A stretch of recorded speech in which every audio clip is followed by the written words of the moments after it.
I'd have to say top 10 pieces of advice I've ever gotten have come from my mother, so all of them right there. But I think the best one is definitely do something that scares you every day. And I think you can bring that into whatever way you want, so that's a good one that I got. I remember this story where my mom told me, she was explaining to me that everyone's equal, and she gave me the example of a skull going like, at the end of the day we all look the same when it's said and done. One of the best pieces of advice I got was to not always listen to your parents.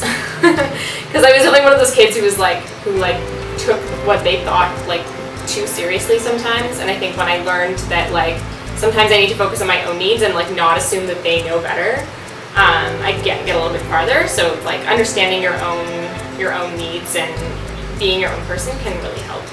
That was the best advice anybody had ever given me, of you know, never be afraid of doing something new, because really until you actually do it, you don't know what you're missing out on.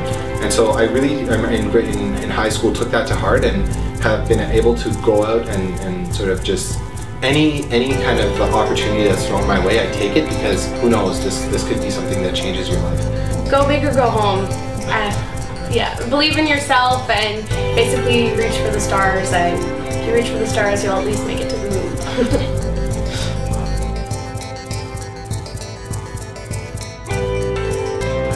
Being there to support and help out anyone that I can.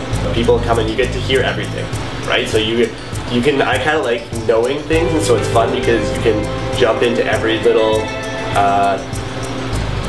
portfolio, every little question or debate or advice. People will come to you advice for almost anything, and so it's cool to know a lot of what's going on in the organization. That's probably my job, and is being there to support and help out anyone that I can. It's creating the balance in between the academic side and the volunteer side. It's creating a space where people can feel relaxed and get out their frustrations or discover something new. My job is to look out for the interests of the undergraduate student population at the University of Ottawa. As VP Student Affairs, I'm in charge of most of the services with the help of the clubs coordinator, Dave. And I'm also in charge of the clubs, so with the help of the clubs coordinator, Glenn. I guess my job has to do with resources in general, so all resources of the SFUO, whether it's financial resources, human resources, I guess corporate resources in the sense of I also take care of all the insurance for the SFUO and so on. Well, my job is to make sure that all SFUO members are aware of what's going on of our events, initiatives, and how they can get involved.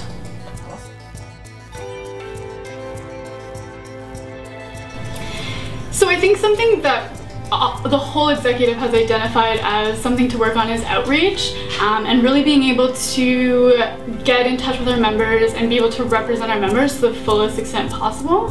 I think more consultation and just being able to provide great services to the students. Hopefully by the end of 101 week, we'll be able to create a new standard, and so it can finally grow, seeing 101 week has been stagnant for the past 8 years with the number of 101ers we have, with the kind of events we do, with the kind of week it has become. Bring back winter challenge, so that way we have a winter orientation week. Give some pride to the student bar, so bring in the atmosphere of it's a student bar and it's here to represent the community also that's around it.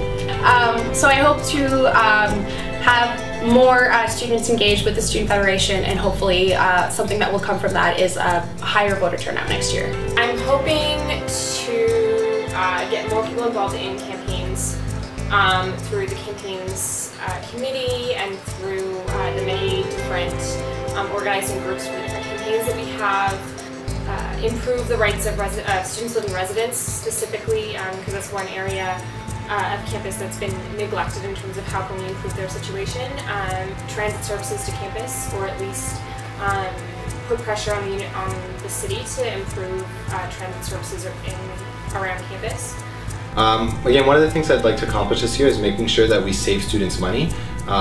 This year we're starting in September. In fact, we're starting breakfast at 1848 for the first time. So it'll be about like $5, you know, hangover type breakfasts at the bar 1848. We have also a new coffee from Toronto. We're the exclusive providers of this brand of coffee. It's called Detour in Ottawa, and so it's really high quality coffee, but the prices are going to be the same as they always were. So that'll be really good for helping students save money. And you know, we're always looking at ways even with the Agora to even, you know, keep lowering the prices of textbooks and school supplies and things like that even more.